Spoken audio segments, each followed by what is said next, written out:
रो मत, ये मरी नहीं बल्कि सिर्फ नींद में है।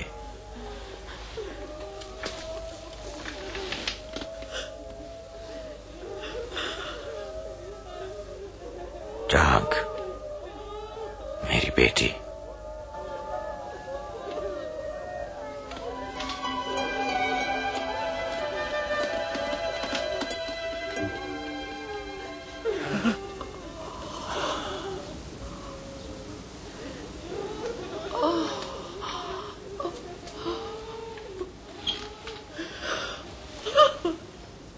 इसे कुछ खाने को दो। वादा करो जो कुछ यहां हुआ है वो किसी को नहीं बताओगे।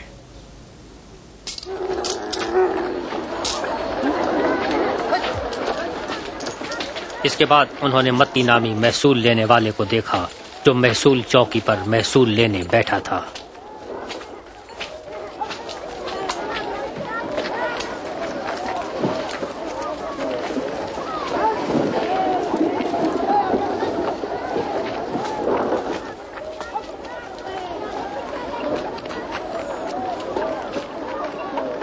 मेरे साथ आओ।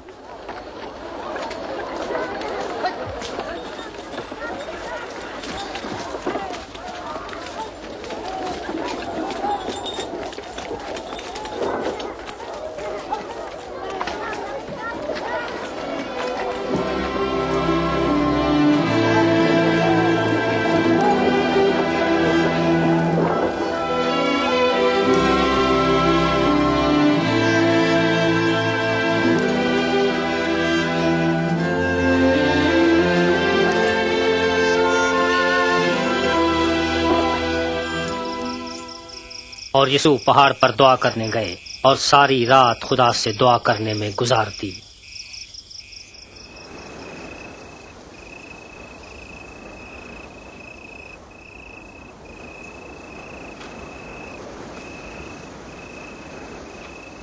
और जब दिन निकला तो उन्होंने 12 को चुन लिया और उन्हें रसूल का लक़ब दिया। शमून जिसका नाम उन्होंने पतरस रखा, और इंद्रियास उसका भाई, याकूब,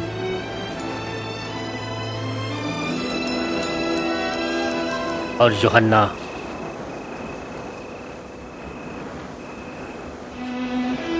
फिलिप्पुस, और बरतुलमाई,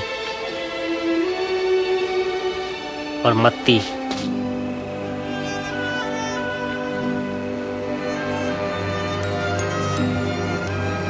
और तूमा,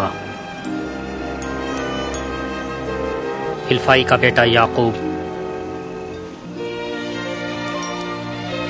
और शमून जो ज़ेलोतीस कहलाया, और यहूदा याकूब का भाई, और यहूदा इस्करियोती जिसने उन्हें पकड़वा भी दिया।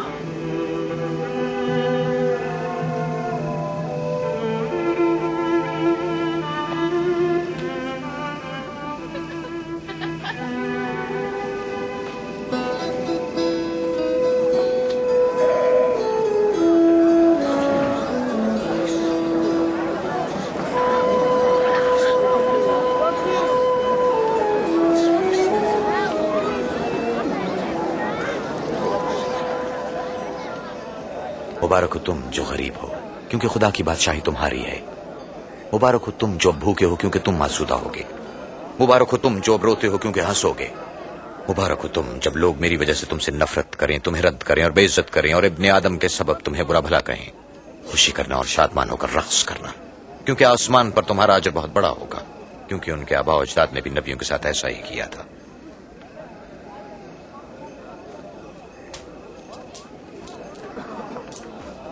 17, 18, 19, 20 मेरे पास तो यही है। क्या मतलब तुम्हारे पास यही है? तुम पर अफसोस जो अब दौलतमंद हो, तुम आरामदेह जिंदगी गुजार चुके हो।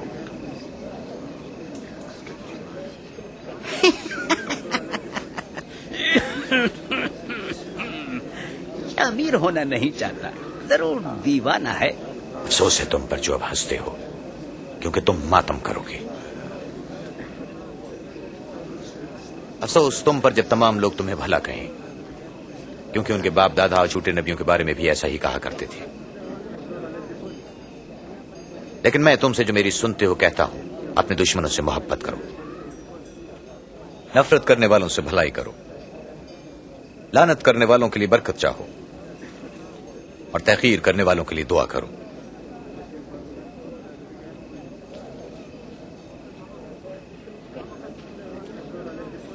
अगर कोई तुम्हारे एक गाल पर तमाचा मारे तो दूसरा भी उसकी तरफ फेर दो।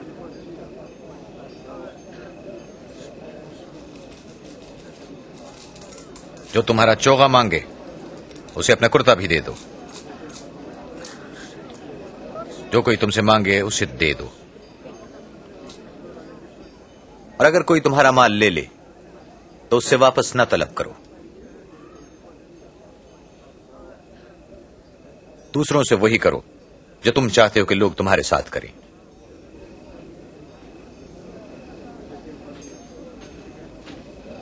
अगर तुम अपने मोहब्बत रखने वालों ही से मोहब्बत रखो तो तुम्हारा क्या एहसान होगा, क्योंकि गुनाहगार भी अपने मोहब्बत करने वालों से प्यार करते हैं। और अगर अच्छे सलूक के बदले अच्छा सलूक करो तो बरकत के हकदार कैसे होगे?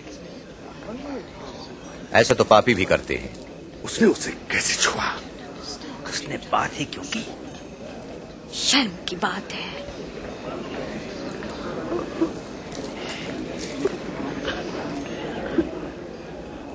नहीं, दुश्मनों से प्यार करो, उनका भला चाहो, कर्ज देकर वापस न चाहो, और तब तुम्हारा अजर बहुत बड़ा होगा।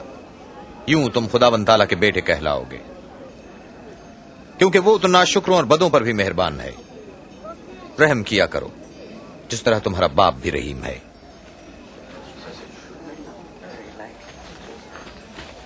हमें बचा यसू। ऐब निकालोगे तो तुम्हारे भी ऐब निकाले जाएंगे। इल्जाम ना दो तो तुम पर भी इल्जाम न लगेगा। माफ करो तो तुम्हें भी माफ किया जाएगा।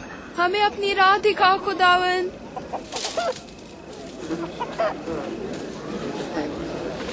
दो तो तुम्हें भी दिया जाएगा। किस पैमाने से तुम नापते हो तुम्हारे लिए नापा जाएगा। अंधा अंधे को राह नहीं दिखा सकता। अगर ऐसा हुआ तो दोनों गड्ढे में गिरेंगे। तुम्हें भाई की आंख का तिनका तो नजर आता है, मगर अपनी आंख का शहतीर नजर नहीं आता। हमें रास्ता दिखा मालिक। खुदावंद हमारी जरूरत है आप। मुबारक है वो माँ जिसने आपको जन्म दिया और परवरिश की। मगर मुबारक हैं वो जो खुदा का कलाम सुनते और उस पर अमल करते हैं। मैं इस आदमी को जानना चाहता हूँ। तुम्हारे ख्याल में क्या वो मसीह है?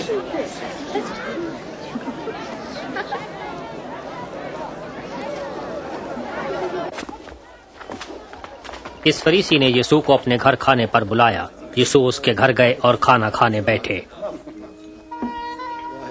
तुम इधर से जाओ बच्चों, सुना तुमने? जाओ, कोई ना कोई शरारत करते ही रहते हैं।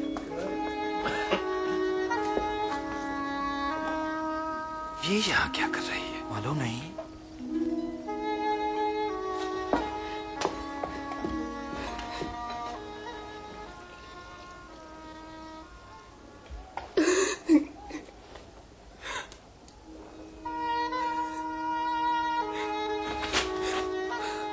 ये क्या कर रही है?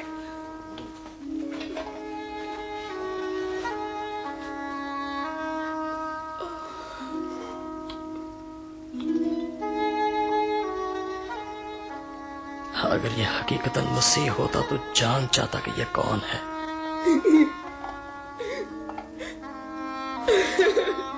इसको इल्म होता कि वो कैसी गुनाहगार है। मैं इस औरत को जानता हूं शमून। मैं तुझे कुछ बताता हूं। एक साहूकार के 2 कर्जदार थे जिन्हें कर्ज देना था। एक को चांदी के 500 सिक्के और दूसरे को 50। दोनों में से कोई भी कर्ज अदा न कर सका। उसने दोनों को माफ कर दिया। उनमें से कौन ज्यादा मोहब्बत दिखाएगा? मेरे ख्याल में वो जिसकी ज्यादा माफी हुई। दुरुस्त कहा तुमने। इस औरत को देखते हो? मैं तुम्हारे घर आया, तुमने मेरे पांव धोने को पानी न दिया। मगर इसने मेरे पांव अपने आंसुओं से धोए और अपने बालों से खुश किए।